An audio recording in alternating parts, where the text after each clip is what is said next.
여러분 반갑습니다. 강남인강 국어강사 송종민입니다. 자, 코로나를 이기는 학년별 국어학습법. 처음에 코로나 빡 터졌을 때는 뭐꼭 끝나겠지. 근데 지금 아닌 것 같은 느낌이 막 들죠. 그래서 일단 2학기 때도 지금 1학기와 유사하게 흘러갈 것 같고 내년도 유사하게 흘러갈 것 같아요. 현장에서 선생님이 수업할 때 마스크 쓰고 아이들하고 이렇게 대하고 아이들도 선생님하고 이제 얼굴 보면서 수업을 하고 있음에도 불구하고 마스크를 쓰고 있고 또 수업을 하고 이런 상황인데 깜짝깜짝 놀랄 때가 있습니다. 마스크를 딱 이렇게 가끔 가다가 이제 뭐 물을 마신다든지 하기 위해 딱 벗잖아요. 그러면은 얘 인상이 이런 애였어? 그제서야 알게 돼요. 이게 처음 만날 때부터 마스크를 쓰고 만난 친구들은 정말 전체 얼굴을 보지 못했기 때문에 이게 여러분 진짜 딱 이렇게 봤을 때 인상하고 전체 봤을 때 인상하고 진짜 많이 다르더라고요. 그러다 보니까 내가 알고 있는 이 친구가 맞나? 이런 생각이 막 들기도 하고 정말 예전보다 더 현장에서도 아이들과 이렇게 유대감을 형성하기가 참 너무 어렵고 더군다나 가끔 가다 이렇게 영상으로 또 수업을 하게 되면은 또 그럴 때 내가 허공에다 대고 내가 수업을 하고 있는 듯한 느낌이 막 들기도 하고 물론 이제 촬영을 할 때에도 그런 느낌이 들긴 하지만 이래저래 많이 불편하고 힘든 시간인 것 같아요. 빨리 정상화되어 가지고 여러분들 대면해 가지고 만나기도 원하기도 하고 또 여러분들 스스로도 좀 공부한 느낌이 나갔으면 좋겠다는 생각이 드는데 뭐 이왕 이렇게 됐고 또 이렇게 흘러가고 있는 상황이니까 우리가 이겨내야 되잖아요. 어떻게든 또 이런 상황에서 흔들리지 말고 여러분들 좋은 실력들을 좀 발휘를 해야만 할 것 같습니다. 선생님이 지금 학년별로 국어학습법들을 좀 짜봤는데 기준은 지금 이제 2학기를 기준으로 해가지고 좀 설명을 드리려고 해요. 먼저 1학년부터 얘기해 보도록 하죠. 1학년 학생들은 지금 고1 딱 들어왔는데 이게 무슨 고등학교 생활인가 싶을 정도로 좀 제대로 된 생활을 못하고 있는 상황입니다. 예년과 다른 차이가 있다면 일단 첫 번째, 여러분들이 비교과 영역에서 여러분들의 변별력을 만들어내기가 쉽지 않은 상황이 돼버렸죠. 그러니까 여러분이 학생부에서 다른 친구들과 차별성을 두는 부분은 내신, 그러니까 교과 영역일 수밖에 없는 상황이 됐는데 문제는 또 교과 영역 안에서도 여러분들 수행평가 점수가 굉장히 많이 낮잖아요. 그러니까 1학기 때에는 제가 알고 있는 학교들 대부분 10%, 그러니까 예년에는 막 20, 30 이렇게 잡아주던 거를 10%로 다 줄여버렸던 거죠. 왜 그렇습니까? 현장에서 실질적으로 수행평가를 할 수 있고 또 평가할 수 있는 그런 상황이 만들어지지 않으니까 어쩔 수 없이 지필고사로만 이렇게 평가하는 것이 좀 정당하다라고 판단을 해서인 건데 그러다 보니까 어떤 친구들이 좀 불리해졌냐면 성실성 있는 친구들이 좀 불리해졌어요. 그래서 이 수행평가라고 하는 것은 평상시에 차곡차곡 여러분들이 쌓아나가야 돼요. 발표도 하고 토론도 하고 또 과제도 제공하고 이런 것들, 에세이도 쓰고 이런 부분들은 선생님과의 유대감을 항상 형성하면서 이 친구들이 선생님이 질문에 답도 좀 많이 하고 적극적으로 참여하고 이런 것들을 좀 고려해가지고 점수를 주는 거인지라 아무래도 성실성 있는 친구들이 좀 좋은 점수를 받을 수 있었을 텐데 그냥 단순히 지필고사로 시험이 들어가게 되면 이것도 물론 성실성이 중요하긴 하지만 수행평가의 성실성하고 지필고사의 성실성은 좀 차이가 있잖아요. 그래서 단 한 번의 시험에 좀 많이 흔들리는 친구들, 이런 친구들이 좀 불리한 이런 시험이 돼버린 거죠. 그럼에도 불구하고 1학년 때에는 온전히 여러분들 내신을 놓을 수가 없습니다. 아직까지는 여러분들이 막 진짜 막 저기 아래에 있다라고 할지라도 1학년 때 공부는 내신 말고는 사실 여러분들에게 동기부여가 잘 되지 않아요. 나 1학년 때부터 벌써 정시야. 그럼 고등학교를 들어가지 말았어야 돼요. 그러니까 여러분이 이미 고등학교에 들어갔고 고등학생의 생활을 하겠다라고 마음 먹은 이상은 1학년 때에는 온전히 무엇으로? 내신으로 승부를 볼 생각을 하셔야 됩니다. 1학기 때 부족했던 것 2학기 때 채우려고 노력을 하셔야 되는데 여기서 그럼 기본적으로 깔고 가야 되는 건 분석을 하셔야 돼요. 1학년 때 출제했던 국어 선생님 그 출제 기준 2학년 때도 그대로 연달아 갑니다. 2학년이 되면은요 1학기 시험하고 2학기 시험이 굉장히 구분이 되고 차이가 많이 생겨요. 아예 다루는 영역이 다르기 때문입니다. 1학기 때는 주로 문학, 2학기 때에는 또는 뭐 독서나 아니면 언어 매체 이런 쪽으로 완전 바뀌어 버리지만 여러분 1학년 때에는요 1학년 1학기, 1학년 2학기, 2학년 1학기, 2학년 2학기 모두 다 문법들이 조금씩 껴 들어가고 문학들도 조금씩 껴 들어가고 거기에 더하기 독서나 아니면 화작 이렇게 해서 껴 들어가는 거거든요. 그래서 거의 시험의 구성 자체는 좀 유사하게 흘러간다고 보시면 돼요. 시험 분량도 거의 유사하게 흘러간다고 보시면 돼요. 그래서 여러분들이 1학년 때 1학기 때 시험을 2번 봤어요. 그럼 2번 봤을 때 시험지 분석을 정확하게 하셔야 돼요. 그래서 여러분들 학교에서 출제하는 경향은 일단 첫 번째, 교과서 위주로 출제를 하는가, 범위는 좁고 문제가 수능식으로 나오는가, 아니면 아예 범위가 많은가, 즉 교과서 외의 지문들을 많이 출제를 해버리는가, 그 대신에 문제는 좀 평이한가, 이런 것들을 여러분들이 판단을 좀 하셔야 됩니다. 정확하게 선생님의 출제 경향을 판단한 뒤에 거기에 맞게끔 공부를 하고 있어야 되는 거죠. 만약에 수능식 문제를 많이 내는 것 같아요 라고 한다면 여러분들 지금 하고 있어야 되는 건 범위가 그렇게 많지 않으니까 국어 공부는 좀 덜 해도 되겠네. 1학년 때 그렇게 망했을 거 아니에요. 그렇다 보면 2학년 때 범위가 좁다 할지라도 내가 이 범위 내에서의 문제를 수능식으로 대비를 하기 위해서는 1학년 모의고사를 풀어보는 것이 좋겠구나, 이런 판단을 하고 평상시에 모의고사 풀이를 꾸준하게 해주셔야 될 거예요. 그게 아니라면 범위는 되게 많이 주지만 실질적으로는 문제는 되게 쉽게 주는 것 같아 라고 얘기했을 때에는 교과서에 나오는 작품들, 그 다음에 문법은 기준으로 열심히 깔아주되 추가적으로 선생님이 제공하는 그런 프린트에 나오는 작품들에 해당하는 공부를 하셔야 됩니다. 선생님, 그런 작품들에 대한 공부를 어떻게 하셔야 되나요? 가장 편한 방법이야 여러분들 학교 근처에 있는 학원을 이용하는 거겠지만 선생님이 그걸 권할 수는 없어요. 그래서 여러분들에게 진짜 추천하는 방법은 의외로 여러분들 외부 지문이라고 주는 작품들이 사실은 굉장히 유명한 작품일 가능성이 높습니다. 자, 그러면 선생님이 2학년 대상으로 깔아놓은 강의들이 있어요. 문학 강의들이 있습니다. 119 강의도 있고요. 이런 데에서 검색을 딱 해보면 여러분들 작품이 쫙 하고 뜨는 경우가 나옵니다. 또는 조금만 발품 팔아도 EBS나 또는 유튜브를 통해서도 그런 기초적인 작품에 대한 강의를 들을 수 있는 경우가 많을 거예요. 그래서 여러분들이 굳이 사교육에 의존하지 않더라도 그러한 강의를 내가 들어가면서 핵심적인 요소만 파악해도 그것들을 문제로 낼 거라는 거죠. 왜냐하면 범위가 많고 그다음 문제 수준이 떨어질 테니까. 그래서 여러분들이 1학년 2번의 시험지를 통해 가지고 일단 문제 구성이 어떻게 되는지를 판단을 하시고 거기에 대한 대비를 좀 철저하게 하셨으면 좋겠다라는 얘기를 하고 싶어요. 그 다음에 이제 1학년 때에는 결국 출제되는데 25문제 정도 또는 30문제 요 안팎으로 출제가 되긴 하겠는데 그 안에서 변별력을 확보하는 문제는 뭐다? 결국 문법입니다. 1순위 문법이에요. 1학년 때는 여러분들 무엇 공부했습니까? 맞춤법 공부했었죠? 그죠? 그 다음에 의문 변동 공부했었죠? 그럼 2학기 때 나오는 출제 문법 요소가 뭡니까? 첫 번째는 문법 요소라고 하는 거예요. 뭐가 출제되냐면 일단 높임 표현이라든지 아니면 시제 표현이라든지 피동 표현이라든지 여기다가 선생님이 조금 더 의도를 한다면 사동도 낼 수도 있는 것이고 또는 종결 표현이나 인용 표현은 교과서마다 다 실려 있습니다. 그래서 이런 문법 요소가 1학년 2학기 중간고사에 나오는 거고요. 그리고 기말고사에서는 완전히 독립적이라고 볼 수 있는 중세국어 문법이 출제가 되기 마련입니다. 요거에 대한 지식, 내가 정말 어떤 문제를 내도 맞출 수 있어 라고 생각할 정도로 좀 확실하게 공부를 하셔야 되고요. 그리고 문제 수준은 어디까지 가셔야 되는 거냐면 3학년 모의고사에 출제되는 문법 문제까지 여러분들 문제를 풀 수 있어야 됩니다. 그래서 선생님이 그 풀백 실전 문법이라는 게 있어요. 그래서 거기에 문제들만 구성해 놓은 게 있는데 PDF 파일이기 때문에 여러분들 다운받아가지고 보면은 그게 단원별로 되어 있습니다. 그래서 여러분들이 공부하게 되는 문법 파트가 어느 파트라고요? 문법 요소예요. 그래서 문법 요소 파트에 해당하는 문제를 한번 싹 다 풀어보세요. 그래서 거기에 있는 문제를 내가 완벽하게 풀 수 있다면 장담할게요. 여러분들 문법 문제 다 맞을 수 있습니다. 근데 그렇게 되면 일단 기본적으로 등급이 3등급 이상으로 뜨거든요. 그래서 여러분들이 학교 공부에 충실하려고 해도 학교 공부 자체가 좀 부실하다라고 느껴지는 상황에서 손 놓고 있지 말고 이러한 좋은 인간 강의, 그래서 자료들을 통해 가지고 여러분들이 충분히 좀 자기 실력을 확보했으면 좋겠다라는 생각이 듭니다. 2학년으로 넘어갈게요.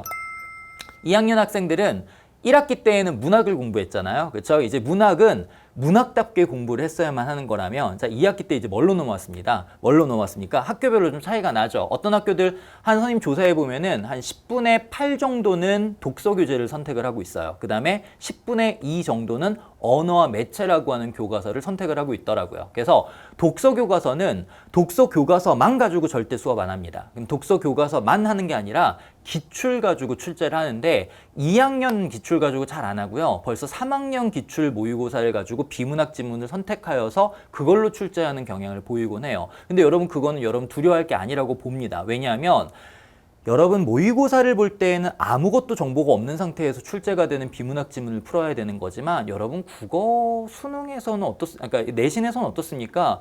이미 제공된 여러분들이 이거 나올 거야 라고 알려준 지문을 가지고 출제를 하는 거기 때문에 역시나 성실성의 영역으로 풀이가 가능한 부분이에요. 그래서 문제는 여러분들이 조금 꼰다고 할지라도 기본적으로는 사실적 사고 위주로 출제를 할 수밖에 없습니다. 그래서 사실 독서 문제 같은 경우에는 성적이 안 좋았다라고 한다면 변명하기가 좀 어렵습니다. 성실성의 영역이다. 확실히 말씀드릴 수 있는 건 3번 본 친구보다 4번 본 친구가 성적이 좋아요. 4번 본 친구보다 5번 본 친구가 성적이 더 좋습니다. 그래서 일단 기본적으로 비문학 지문 정독이 우선이다. 그리고 이 정독을 하는데 조금이라도 의심된 부분이 없어야 된다. 그러니까 내용적인 측면이 이해가 돼야 될 것이고 어휘 부분 실제로 선생님들이 출제할 때 대충이라고 하면 되죠. 문제를 좀 편하게 내는 경우가 어휘 문제거든요. 그래서 거기 나와 있는 어휘, 한자어들, 사전적 정의, 그리고 이것이 어떻게 활용되는지 여기에 대한 대비가 좀 필요하다는 겁니다. 문제가 의외로 단순할 수 있고요.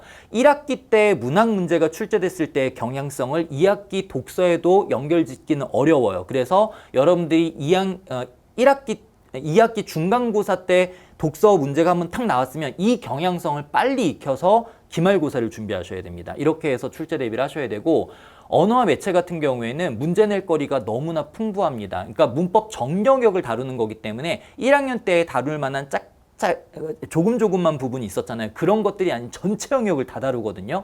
완전 포괄적으로 문제가 나오는 거기 때문에 여러분 학습 부담이 굉장히 대단히 많을 거예요. 근데 대신에 언어 매체를 만약에 학교에서 내신으로 다룬다, 제대로 공부하셔가지고 이거 여러분들 수능에서 언어 매체 아예 선택을 하는데 도움을 받았으면 좋겠습니다. 그래서 여러분 나 벌써 1학기 때까지의 성적을 보고 난 역시 수시파는 아니다. 정시파로 넘어가야겠다.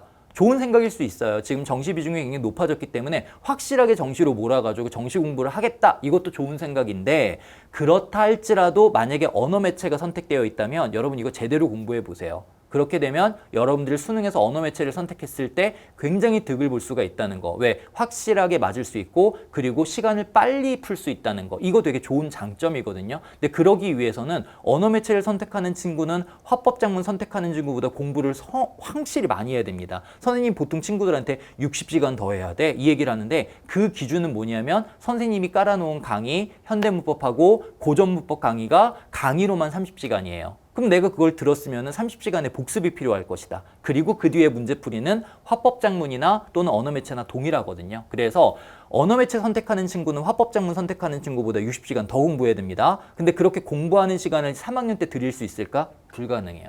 그래서 하려면 2학년 때. 근데 내가 언어 매체가 학교에서 교과서로 다루지도 않는데 따로 추가해서 하겠다? 아마 힘들 거라는 거죠. 그래서 학교에서 할 때 제대로 하면 참 좋을 것이다. 역시 마찬가지 선생님이 제공해 놓은 강의가 그냥 모든 내용들을 다 다루고 있습니다. 도움 받아서 여러분들 실력 높이는 데 좀 도움 받았으면 좋겠고요. 그리고 여러분 2학년 친구들은 반드시 해줘야 되는 거 있어요. 2022 예비시행 바이 평가원 못 들어봤다고요? 큰일 날 얘기네요. 자, 지금 한 3개월 됐습니다. 나온 지. 평가원 사이트에 들어가게 되면은 예비시행이라고 하는 모의고사가 공개됐어요. 이게 여러분들이 내년에 치르게 될 시험의 형태입니다. 아직까지는 여러분들 내신 그리고 아예 공부를 관심 없고 이런 상황 속에서 나온지도 몰랐던 친구들이 되게 많아서 선생님도 굉장히 놀라운데 여러분 빨리 뽑아가지고 내년에 치를 시험이 이런 식이구나. 그럼 벌써 고민하셔야 되는 건 34문제로 앞쪽에 형성되어 있는 이 공통 문제를 어떤 식으로 풀어나가야 되고 또 그 다음에 뒤에 나와 있는 언어 매체와 합법작문 중 내가 무엇을 선택해야 되는지 지금 결정을 좀 하셔야 될 것 같아요. 그래서 그런 고민들 2022 예비시행을 빨리 뽑아가지고 미리 경험을 하시길 바랍니다. 그리고 그것과 연결지어서 얘기할 부분은 뭐냐면 선생님이 이번에 예비시행 부분하고 또 3학년 6월 평가원 시험을 2개를 보면서 이런 생각을 느꼈어요. 이제 비문학 쪽에서 변별력을 확보하기가 쉽지가 않겠구나. 어렵게 내기가 쉽지가 않겠구나. 옛날에는 어렵게 낸다는 건 결국 지문을 엄청 길게 내는 경향성이었는데 그거를 2019 수능을 기점으로 해가지고 이제 더 이상 내기가 어려워졌구나. 가뜩이나 그때 불수능 욕 많이 먹었거든요. 근데 앞으로는 더 쉬워질 가능성이 높다는 점입니다. 그런데 변별력은 어느 정도 확보해야 되기 때문에 선생님이 2022 예비 시행하고 그 다음에 3학년 학생들이 본 6월 평가원 기준으로 보았을 때 문학의 변별력이 높아졌어요. 그 얘기는 뭐냐면 단순히 분석적 차원이 아니라 감상적 차원의 요구를 하고 있는 문제가 많이 나오기 시작했다는 겁니다. 그래서 여러분들 지금 2학년 1학기 때 난 내신을 하기 위해서 그냥 문학을 했어. 이 정도 했으면 됐어가 아니라 문학을 문학답게, 즉 작품을 작품답게 감상하는 방법이라고 하는 것은 현대시라고 했을 때에는 말 그대로 한 줄 한 줄 한 줄에 대한 감상, 이것이 왜 쓰여졌는지에 대한 이해가 되어줘야 된다는 것이고, 소설의 경우에도 조금 욕심내가지고 이 소설의 상황이 궁금하다면 그 앞뒷 부분에 대한 확인, 이런 것도 필요하다는 얘기고, 고전은 사실 의미 없어요. 고전은 그냥 시어와 그 다음에 고어와 그 다음에 옛 고전 소설의 그 흐름을 적응하는 게 중요한 겁니다. 그래서 최대한 많은 작품을 보는 게 필요하다라는 거, 이런 것들을 여러분들 3학년 때 하기에는 힘들어요. 할 게 많기 때문에 미리미리 차근차근 챙겨나가시면 좋겠고, 이건 1학년 학생들도 마찬가지예요. 그래서 고1 학생들은 오히려 고전에 좀 집중하는 것을 선생님 추천합니다. 이제 고3인데요. 시험이 이제 얼마 안 남았습니다. 채 100일도 안 남은 이런 상황에서 이번 시험 어떨 것 같아요? 여러분들 어려울 것 같아요? 쉬울 것 같아요? 쉽겠죠. 쉽겠죠. 굉장한 물수능일 가능성이 좀 높습니다. 이때 이 물수능이 나왔을 때 말 그대로 한 문제 때문에 2등급 떨어지고 한 문제 때문에 3등급 떨어지는 그런 시험의 형태가 되는데, 일단 코로나 때문에 힘들게 내면 안 돼요. 욕먹어요, 평가원에서. 그래서 이제 쉽게 낼 수밖에 없는데, 이때 여러분 주의하셔야 되는 거 있어요. 뭐냐면 쉽다라는 건 여러분들 틀리지 말아야 될 문제는 틀리면 안 돼요. 말 그대로 실수를 하지 않아야 합니다. 그러니까 실수를 예방하는 방법이 필요해요. 첫 번째는 뭐냐면 지금까지 여러분들이 시간이 부족해가지고 답지를 끝까지 안 읽는 습관을 갖고 나 이게 4번이 답인 것 같아 하고 선택하고 뒤에 거 안 보고, 이런 거 단순하지만 고쳐야 됩니다. 요런 거. 그래서 함정에 빠질 수 있을 만한 그런 습관들을 고치는 데 초점을 맞춰라. 두 번째는 뭐냐면 EBS 교재를 조금 더 신중히 더 살펴보셔야 돼요. 그래서 EBS 문학이 사실 실질적인 연계성이 많이 떨어지는 편의 과정들이었거든요, 최근까지는. 근데 올해만큼은 약간 좀 실질적인 연계성 자체를 높일 가능성이 좀 있다. 그 얘기는 뭐냐면 소설도 일부 지문들 일치를 조금 더 많이 실어줄 가능성이 있다라는 거예요. 그런 걸 생각해 본다면 독서 쪽보다는 문학 쪽에서 좀 EBS 교재를 다시 한번 좀 신중하게 볼 필요가 있다라는 얘기를 하고 싶고요. 그 다음 세 번째는 여러분 의외로 시험을 봤을 때 문제 시간, 풀이 시간이 남을 수 있어요. 이게 평소에는 늘 경험하는 경험이 아니잖아요. 그렇죠? 그러니까 평소에는 늘 시간이 없었는데 수능에서 내가 시간이 남았어. 이때 여러분들 어떻게 해야 되는지 시나리오를 세워야 됩니다. 시간이 남았다고 쳤을 때. 보통 이럴 때요, 여러분들이 앞에서부터 막 이렇게 훑어보면서 내가 지금 이제 별표 쳐놨던 거, 헷갈렸던 거, 이거 다시 한번 보고 다시 한번, 이렇게 해서 뒤에 고치면 틀리는 경우가 되게 많아요. 이게 되게 주의하셔야 되는 게 뭐냐면 나중에 나는 다시 보고 다시 보니까 3번 같은데 하고 3번이 맞는 것처럼 느꼈을 때 지문을 다시 안 본 상태입니다. 아까 전에는 지문을 열심히 보고 나서 아리까리하지만 2번이 맞는 것 같아 라고 선택을 한 것과, 지금 내가 다시 한번 살펴본다고 훑어봤을 때 지문 안 보거든요. 왜냐면 아까 봤던 기억으로 푸는 거기 때문에 문제 위주로 접근하게 되면은 문제에서는 고민했던 3번 답지가 되게 매력적으로 보일 때가 있어요. 근데 그게 바로 선생님들 그러니까 출제자가 심어놓은 매력적인 오답일 경우가 굉장히 많습니다. 그래서 만약에 그 문제를 고칠 마음이 있었다면 지문을 꼭 다시 봤어야만 해요. 지문을 꼭 다시 봤어야 됩니다. 그래서 선생님 얘기해요. 물수능일 때 시간이 10분이 남는다라고 한다면 그 10분은 여러 문제를 확인할 시간이 아니다. 딱 한 문제 또는 두 문제까지만 확인할 수 있는 시간이다. 이걸 생각한다면 여러분들이 지금 고득점을 노리는 친구들은 분명 비문학 쪽에서, 문학은 아니에요, 비문학 쪽에서 킬러 문제가 하나 실려 있을 거예요. 3점짜리.